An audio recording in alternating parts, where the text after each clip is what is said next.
Elif arkadaş, siz neler eklemek istersiniz? Şimdi 3. Dünya Savaşı'nı konuşuyoruz. Şu an belki bunun en çıplak halini Orta Doğu'da görüyoruz. Bombalar her yere düşüyor. Sivil alanlar da hedef alınıyor.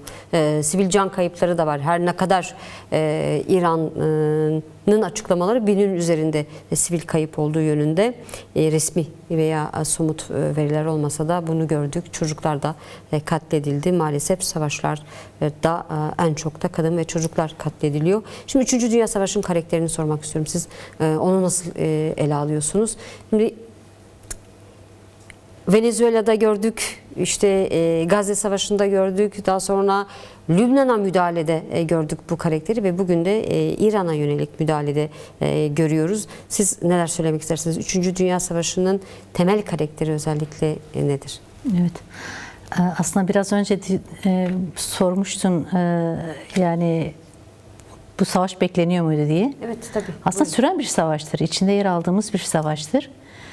Belki biraz karakteriyle de ilgili. Karakterini biraz daha bilmek, tanımlamak da gerçekten gerekiyor. Dünya iki büyük savaş yaşadı. 3. Dünya Savaşı'nda yaklaşık işte 91 yılından bu yana aslında bir 3. Dünya Savaşı'nın peyderpey içindeyiz. Ama burada o karakterinden kaynaklı olsa gerek çok fazla görünmüyor. Yani kimileri savaş mı değil mi, savaş olsa nasıl olur gibi.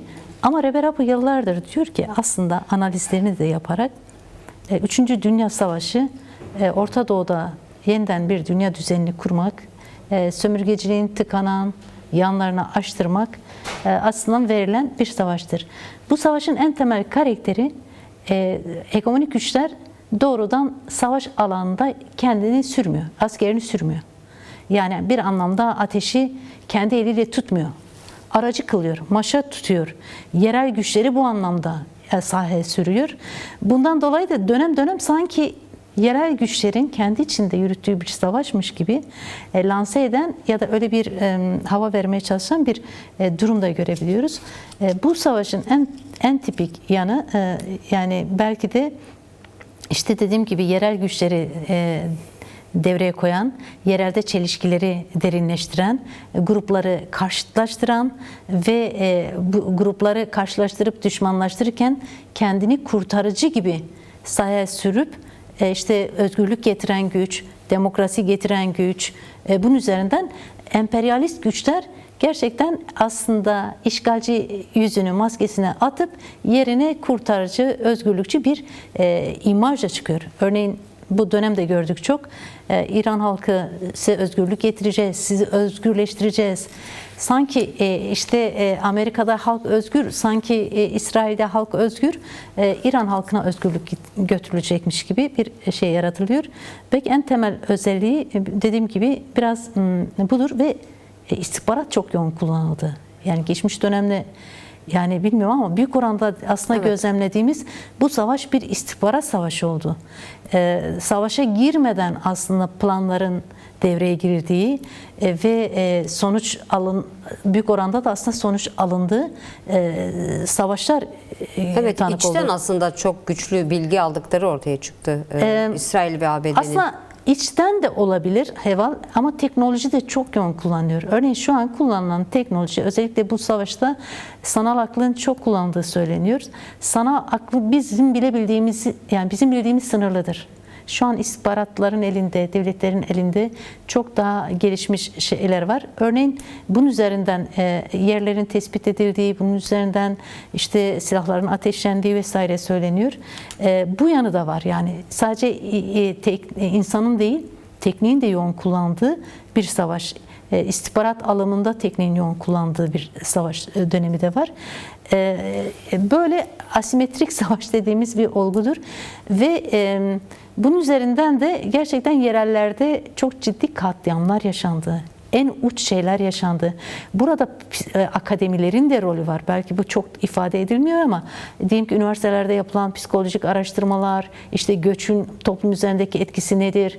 Şok, işte ani bir hareketle halk nasıl galyana getirilebilir? Bu en son açıklanan, kamuoyuna açıklanan Epstein belgelerinde bunu çok belirgin gördük. Örneğin bu bilgiler bir savaşta bir alana girdiğinde sen o alanda nasıl başarı elde edersinin bilgisidir. Bir halkı ya da bir topluluğu şok ederek bir alana girdiğinde ya da işte liderlerini etkisiz kılarak nasıl dağıtabilirsin? Bunlar da biraz daha öncesinden aslında akademik alanlarda yapılan araştırmalar ve bu araştırmalar ışığında da şu an Orta Doğu'da yürütülen savaşta biz bunun çok belirgin izini görüyoruz. Şok doktrini dediğimiz ya da şok yaratarak toplumu umutsuz kılmak, dağıtmak, panik yaratmak ve bunun üzerinden de kendini kurtarıcı gibi göstermek gibi bir yanı var. Ben burada şunu da ifade edeyim. Belki ifade edildiği için örneğin Amerika'nın ya da işte diyelim egemen güçlerin şu an Orta Doğu'da yürüttüğü emperyal savaş kesinlikle kendi çıkarlarınadır. Hiçbir halkın, hiçbir ezilenin çıkarını gözeten, özgürlük sorunu, kendi sorunu gibi gören bir yaklaşım kesinlikle yok. Ama şu algı yaratılıyor ya, yani örneğin DAEŞ'e karşı kendi topraklarını savunan, bunun için büyük bedel veren Rojava'nın durumu ortada. Bundan Kürtler olarak bizim çok büyük ders çıkartmamız gerekiyor. Orada işi bittiğinde çok rahat, yani nasıl diyeyim, aslanın önüne yem gibi bırakan bir şeyi de var, yani pragmatik yaklaşımı var Amerika'nın. Evet. Rojalat açısından da bu nokta çok önemli. Evet, Rojlat'ta direniş çok önemli, ulusal birlik çok önemli. Ulusal birliğin sağlandığı yerde güç olma durumu olabilir. İşte iki kötüden birine seçmek durumunda değil Kürt halkı. İki kötüden biri, evet tabii ki bu ittifaklar, bu aralarda diplomatik hamleler olabilir. Ama kesinlikle ulusal birlik de kendi gücünü koruma, savunma stratejisi kazandıran bir stratejidir. Belki Rojava'da deneyimlenen bunlar Kürtler, eğer bir bu. fırsat olursa Kürtler fırsatları değerlendirmeyecek değil de. Kürtler ama aslında çok ciddi bir deneyime de sahip. Yaklaşık 52 yıldır hem Türkiye ile hem Irak'la hem Suriye ile çok yoğun bir mücadele yaşandı. Çok yoğun bir deneyim elde edildi. Kendini savunmadan tutalım, işte alternatif bir yaşam, özgür bir yaşam, demokratik bir yaşam modeli nasıl oluşturulabilir? Buna kadar çok yoğun bir deneyimi var. Bu deneyimin Rojava'da da yani Rojava'da yansıması olacağını düşünüyorum. Bu anlamda belki bizim de kendi sözümüzü kurarken, desteğimizi açıklarken ben biraz buranın önemli olduğunu düşünüyorum. Yani Amerika'dan bir beklenti, Amerikan çağrısının çok böyle bir anlamı olduğunu düşünmüyorum. Bunu bu vesileyle ifade etmek istedim. Fırsatların olduğu bir dönem ama aynı zamanda çok büyük can kayıplarının, çok ciddi işte büyük savaşların yaşandığı bir dönemdir de. Örneğin yerel güçler olmadan Amerika'nın, İsrail'in, İran'da başarı şansı elde etme imkanı yok. İran biraz aslında gerçekten önemli. Örneğin en önemli Orta Doğu siyasetinde önemli aktörlerden biridir. Hem tarihsel boyutu var ama aynı zamanda örgütleme boyutuyla da mevcut Orta Doğu siyasetinin şekillenmesi boyutuyla da İran'ın çok önemli bir gücü var. Yani evet, o yüzden deniyor ya, Suriye özellikle gibi olmaz. Aslında bu savaş adım adım planlanırken de son aşama olarak İran belki Türkiye'de daha sonra dahil olabilir. Evet, çünkü öyle söylentiler de var tabii. Yorumlanıyor. Çünkü İran yıllarca kendi savaşını kendi sınırları dışında yürüttü. Örneğin Yemen'de Husileri oluşturarak, Lübnan'da Hizbullah, yine Suriye rejimiyle işbirliği kurarak, Irak'ta Haçlı Şabi güçlerin aynı zamanda İran'ın savunma güçleri gibidir. Bu dönem boyunca da baktığımızda aslında Suriye, Lübnan, yine Husilere yönelik saldırılar, işte şu an Irak'ın tartışılması, bunların hepsi bir anlamda İran'ın dışarıdaki savunma kalkanını kırmaya yönelikti ve adım adım geldi. Şu anda İran'ın içinde bu savaş yürütülüyor. Ama bu savaş gerçekten öyle bir iki günlük bir şey de değil. İran halkının kendi yapısında var bir kere. Evet, Molla rejimine karşı, İran'ın şeria yönetimine karşı çok ciddi tepki var. Antidemokratik uygulamalara karşı çok ciddi bir tepki var. Ama aynı zamanda emperyalist ülkelere de çok sıcak bakan bir şey yok. Yani bir tablo yok ortada. Bu anlamıyla yani kendi seçeneğini oluşturma, devreye koyma arayışlarının da bu dönemde daha fazla gelişeceğini en azından ben düşünüyorum. Aynı zamanda çok köklü ve çok köklü bir kültüre sahip olan bir evet, coğrafyadan söz ediyoruz. Devlet yani geleneğinde de yani nizam-ül mülk diye siyasetnameye geçen şey aslında İran siyasetidir ve yıllarca devlet siyaseti diye yani okutulan, izlenen bir yerde de duruyor. İran'ın böyle bir gücü var. Örneğin şu da var. Son cümleniz olsun, sonra Sunay'a döneceğim. Yani onu söyleyeyim. İran mevcut devlet yapılanması açısından demiyorum ama İran tarihsel ve toplumsal açıdan güçlü bir yapıdır. Suriye'nin çok geçmişi yoktu aslında. Hani belirttiniz ya, Suriye belki İngiliz ve Fransızların Birinci Dünya Savaşı'ndan sonra bir şekilde manda olarak oluşturduğu, sonra da yani yapay oluşturan bir devlet. Ama İran öyle değil. İran köklü bir geleneğe sahip. Bunun bu dönem açısından da yansımalarını mutlaka göreceğiz yani. Peki. Elif arkadaş, size devam edelim. Tabii KJK'nin de yeni bir deklarasyonu ve hamlesi oldu 8 Mart vesilesiyle. Şimdi kadın zamanı. Peki hemen buradan başlamak istiyorum. Neden? Niye şimdi kadın zamanı, yani bu zaman açısından bunu sormak istiyorum. Tabii kadın mücadelesinin görev ve sorumlulukları olduğunu da hatırlatıyor. KJK bu deklarasyonda, hamlesinde süreçle bağlantılı, sadece süreç değil, mücadele açısından. Ve şunu da sormak istiyorum. Kadın kurtuluş politikleşme hamlesi olarak tanımladı az önce KJK yönetiminden Çiğdem Doğu hamleyi biraz da. Bunu da biraz açmak istiyorum. Yani kurtuluş politikleşme hamlesi dediğimizde tam olarak kastedilen nedir? Buyurun Elif arkadaş.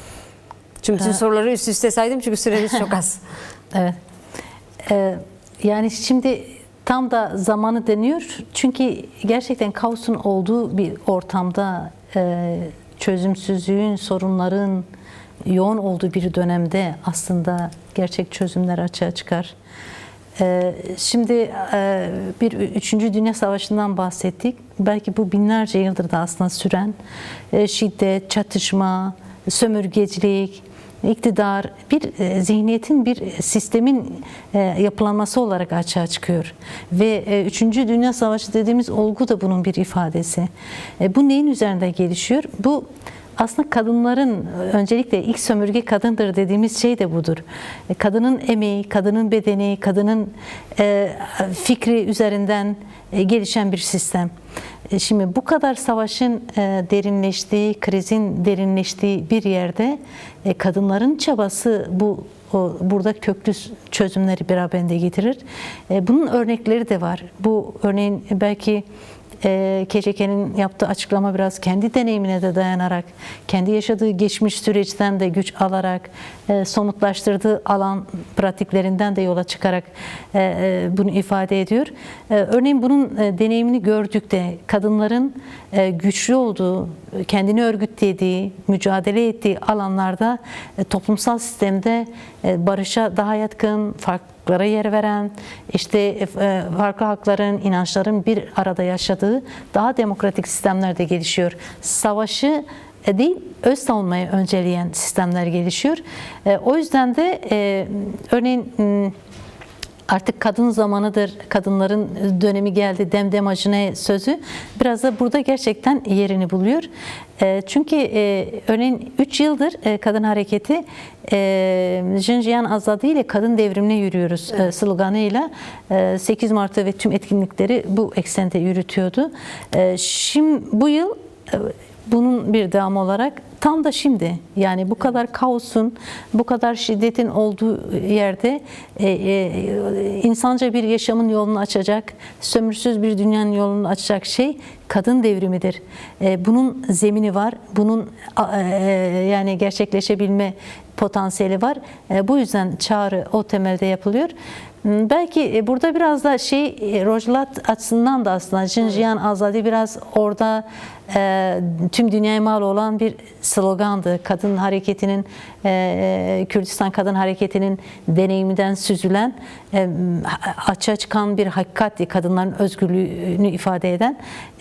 Bu dönem aslında da hem Rojava hem Rojava aynı zamanda Bakur açısından da ifade, yani baktığımızda gerçekten koşulların, sistemin her zamankine oranla daha fazla elverişli olduğu bir dönem görüyoruz. Tabii ki bu sadece Kürdistan alanıyla sınırlı değil. Kürtlerin yaşadığı tüm alanlarda, belki Avrupa'yı da buna katmak gerekiyor tabii ki. Böyle ifade edebilirim. Bu sloganın bu kadar önemli olmasının nedeni bence biraz kaynağını buradan alıyor. Mücadelesinin görevleri ve biraz da kadın kurtuluş politikleşme hamlesi olarak tanımlamıştı. Biraz bunu da açabilirseniz. Yani politikleşme aslında şununla bağlantılı. Kadın hareketi yaklaşık 52 yıldır yürüttüğü mücadelenin sonucunda hem örgütlenme açısından hem kurumsallaşma açısından hem kendi kuramsal ve ideolojik, fikirsel verilerini açığa çıkarma açısından çok önemli bir deneyim kazandı. Evet. Politikleşme şudur aslında, yönetim sanatına ya da kendi kendine yönetmek, topluma öncülük etmek, bu anlamda rol ve misyon üstlenmek, böyle bir şey de ifade ediyor. Politikleşme çok çok önemlidir. Politikleşmeyen her yaklaşım, politikleşmeyi belki biraz açmak lazım aslında. Evet. Politika demek aslında karar gücü olabilmektir. Kendine dair söz söyleyebilmektir. Kendi geleceğini kurabilmek, yürütebilmektir. Bu anlamda irade olabilmektir. Kadınların politikleşmesini de böyle ele alıyorum. Yani sadece işte sorunlarını dile getiren, ifade eden değil, bu sorunları çözmek için irade ortaya koyan, bu anlamda talip olan, yani kendi kendini yönetmeye, toplumu yönetmeye, öncülük yapmaya talip olan bir irade ortaya koymayı ifade ediyor. Kürt kadınların deneyiminde bunu yani görebiliyoruz aslında. Adım adım belki deneyimlenen ve bu deneyimin sonucunda da bugün neredeyse toplumsal tüm alanlarda eşit temsiliyete kadar ulaşan ve topluma öncülük yapan bir kurumsallaşması, bir hem ideolojik anlamda diyelim hem de kurumsal anlamda bir öncülük etme durumunda olduğunu görüyoruz. Kadınların böyle bir misyonu var. Dediğim gibi bunun bir yanı belki de en ezilen, en fazla üzerinde hiyerarşinin, iktidarın şekillendiği bir zeminde bulunmasıdır. Bu zeminden hareket ettiğinde toplumsal tüm sorunlara da kendiliğinden aslında bir cevap geliştirmeyi şart kılan, bunu koşullayan bir şey oluyor. Sadece toplum da değil aslında. Kadının özgürlük mücadelesi aynı zamanda doğa üzerindeki bu kadar doğa kırımına ilişkin de, ekolojik sorunlara ilişkin de çözüm arayışını geliştiren bir yerde duruyor. Çünkü biraz yani yaşamı bütünselliği içerisine alan, o holistik yapısı içerisine alan ve bu anlamıyla yani özgürlük mücadelesini verdiğinde, demokrasi mücadelesi verdiğinde herkesi katan bir yerde duruyor. Biraz da kadının belki bulunduğu yerle ya da işte toplumsal alandaki konumuyla da ilgili bir durumdur. Bu yüzden örneğin Rebe raporunun çağrısı da bu temelde. Öncülük demek politikleşmek demek, politika yapmaya talip olmak demektir. Hem kadınların bu sürecin, barış sürecinin örülmesinde öncü rol oynamasının da böyle bir yanı var diye düşünüyorum. Peki.